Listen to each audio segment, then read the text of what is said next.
Trey. In national news, the U.S. government is trying to come to an agreement to prevent a government shutdown on Friday. Many are skeptical that they can agree by then. They are Democrats who would like to progress on the DACA laws that part of a deal deals with people who are born in a foreign country but brought to the U.S. as children and are not U.S. citizens even though they grew up here. The president received a clean bill of health from his doctor. The physician said he just needed to lose some weight. Nestle is selling its U.S. candy business to Faro for $2.8 million. Now to Ryan with the sports and weather.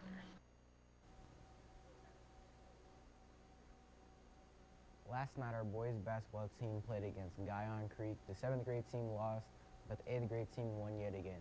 Congrats to Jeremiah Martin for his first career dunk. The wrestling team started their season against Greenfield Central Junior High, losing by just a few points. Our weather today, once again, is cold. Now here is an interview with one of our swimmers.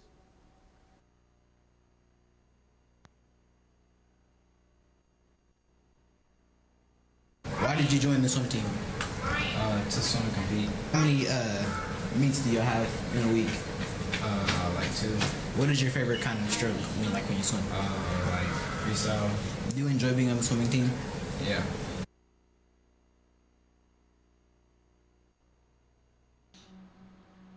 Thanks, Ryan. The Belzer news for today is the dance team will practice today and tomorrow after school. If you are going on the performing arts trip at the end of the year, you need to report to the LGI room at this time for fundraiser information. On this day in history, in 1773, James Cook was the first person to cross into the Arctic Circle. The celebrity birthday today is Michelle Obama. She is turning 44 today.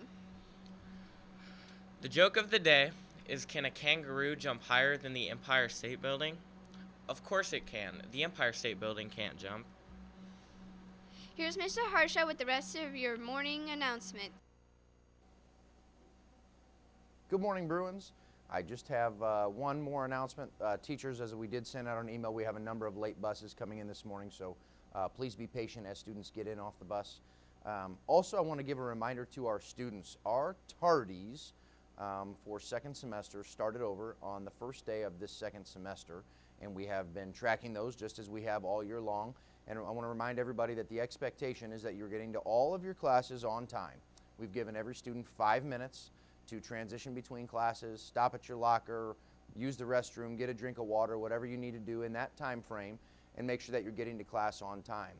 At the end of last semester, I had a conversation with quite a few students who were becoming habitually tardy, and as you learned, some of those consequences for tardies can become pretty severe.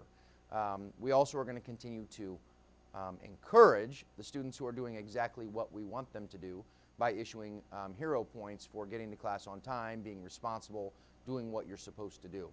One thing that has come up is we're having a little bit of concern around lunchtime. If you are, for example, going to a lunch, that bell rings, you have 5 minutes to get to a lunch, just like all the other students who are not going to a lunch have 5 minutes to get to their next location. You also only have 5 minutes to get to the cafeteria. So we've had some students who, because it's not actually a class and there's not a teacher standing right at the door waiting for them, have been taking a little bit too long getting to class, and that's for all 4 lunches. So I want to let you know, I have instructed our assistant principals and our counselors and our PSOs who facilitate the cafeteria starting today, that when that bell rings for class and that 5-minute passing period is up, I'm going to ask them to shut the doors to the cafeteria. And that means at that point you would have to go to the main office or student services or find one of us with the wireless printers and get a tardy pass. Now some of you are saying, Mr. Harsha, you mean I could actually be tardy to lunch? And the answer to that is yes. We need you to get in that cafeteria and have a seat. The sooner you get in and get settled and sit down, the sooner we can get you through the line and get you fed. And also, of course, once the bell rings, that means all the other teachers in the building are in class, doors are shut, and there's nobody out there to supervise you. So you cannot be roaming around in the hallways. You cannot be taking your time in the bathroom. You cannot be hanging out at your locker with your friends. You've got to get to class. So from period 1, college prep, period 1, all the way through lunches, all the way through the end of the day. Get to class on time. Please make sure you are being responsible and meeting, again, our Core 4 expectations. So just a quick reminder this morning, everybody have an awesome day.